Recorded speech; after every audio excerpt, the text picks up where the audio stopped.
What's the first thing that comes to mind when you hear world's fastest production car? A Ferrari? A Lamborghini? Perhaps even a Bugatti? What if I told you the answer, at least briefly in history, was a Pontiac? Yes, you heard that right, a Pontiac. It's the 1984 Pontiac Tojan, a car so audacious that it rewrote the rules of speed and muscle. Born in an era when American muscle cars seemed to be fading under the weight of stricter regulations and rising fuel prices, this beast stood as a defiant roar against the mundane. Built by a small custom coach builder, Knudsen Automotive, the Tojan was based on the Pontiac Trans Am and packed over 800 horsepower under its hood. It was just a street-legal car.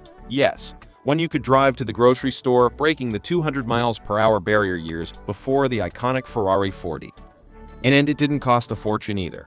For a fraction of what European supercars demanded, you could own a Tojan, a car capable of a staggering 206 miles per hour. Think about it. A twin-turbocharged, big block engine that delivered 700 horsepower straight to the pavement, pushing boundaries and making history. Back in the early 1980s, speed enthusiasts were yearning for something exciting. While Ferrari and Porsche were busy battling over who could reach 200 miles per hour first, Knudsen Automotive quietly crafted a masterpiece. With its twin-turbo setup and advanced engineering from Banks American Turbocar Corporation, the Tojan didn't just enter the race, it won.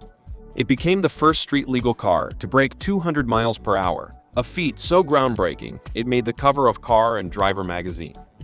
But where did Knudsen Automotive come from? It's a fascinating story. Founded in 1978 by Russ Knudsen, these cars, called the Baroque, combined great Gatsby-era styling with modern mechanics, using General Motors chassis for reliability and performance. Yet, as the flashy, excessive 1980s rolled in, Knudsen decided to adapt. Why stick to nostalgia when you could create something that fits the bold, over-the-top aesthetic of the decade? At first glance, you might mistake the Tojan for some quirky one-off kit car, the kind you'd see on a local tuner's lot. But this was no garage-built experiment. The Tojan was officially backed by Pontiac, designed to capture attention and live up to the brand's famous tagline, "We build excitement." So, how did this radical machine come to be? In the early 1980s, Pontiac leadership wanted something bold, a car that could turn heads and challenge exotic brands like Ferrari and Lamborghini. To make this vision a reality, they teamed up with Knudsen Automotive, a small Nebraska-based custom car builder known for retrofitting GM vehicles into extravagant 1930s-inspired luxury cruisers under the name Baroque Motorcars. This time, however, Knudsen wasn't making a vintage throwback. Instead, they were tasked with transforming the third-generation Pontiac Trans Am into a sleek, high-performance supercar. To give the Tojan its aggressive, new look, Knudsen brought in designer Harry Bentley Bradley. Bradley had an impressive resume, having worked with both General Motors and Hot Wheels.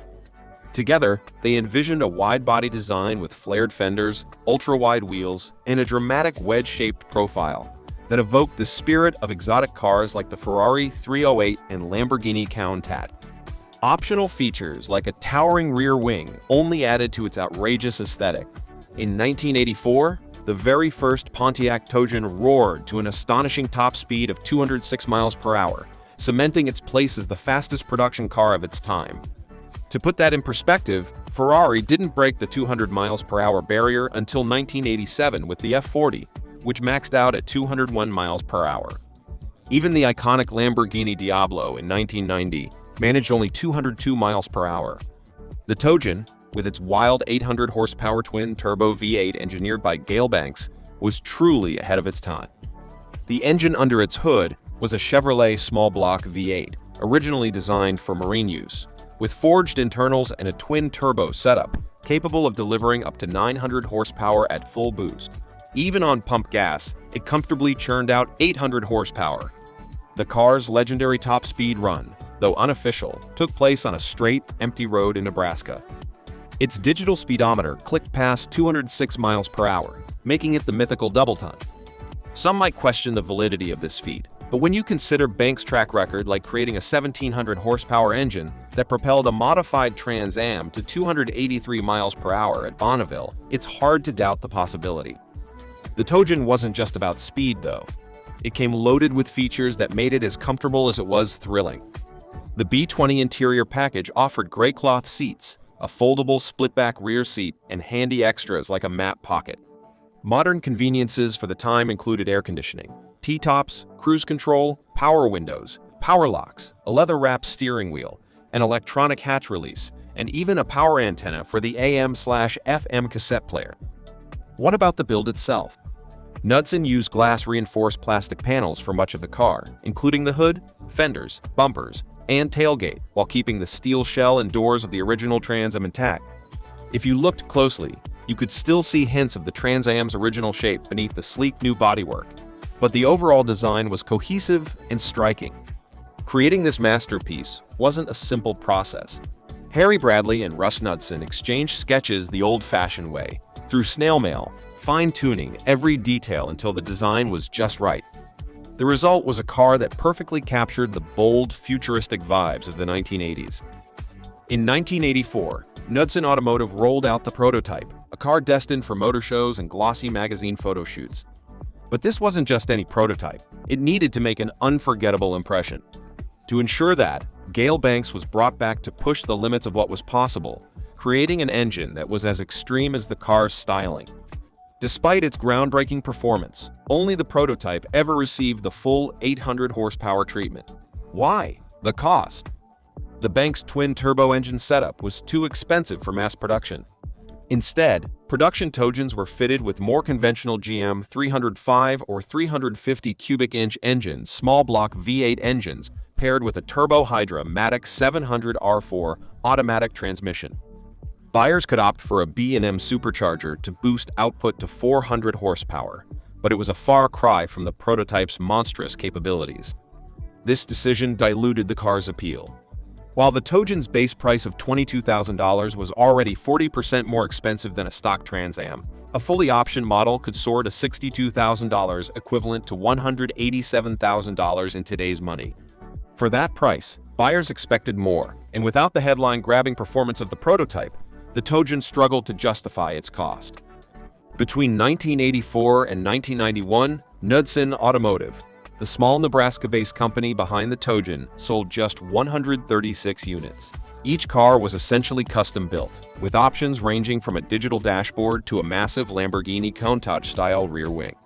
Some Tojans even made appearances in TV shows like Miami Vice and Alien Nation. But this wasn't enough to turn them into a sales success. Despite its limited production, the Tojan wasn't all flash and had no substance. It often came with Pontiac's double US6 performance package, which included larger sway bars, a quick ratio steering box, four-wheel disc brakes, and a limited slip differential with 3.73 gears. This made it a serious performer on twisty roads, even if it didn't have the top-end power of the prototype. So what happened to the legendary 206 miles per hour prototype? Believe it or not, it found its way across the Atlantic to Poole, England, where it remained until recently. Its current owner, a passionate enthusiast, has kept the car in excellent condition, though it no longer retains its original Banks engine.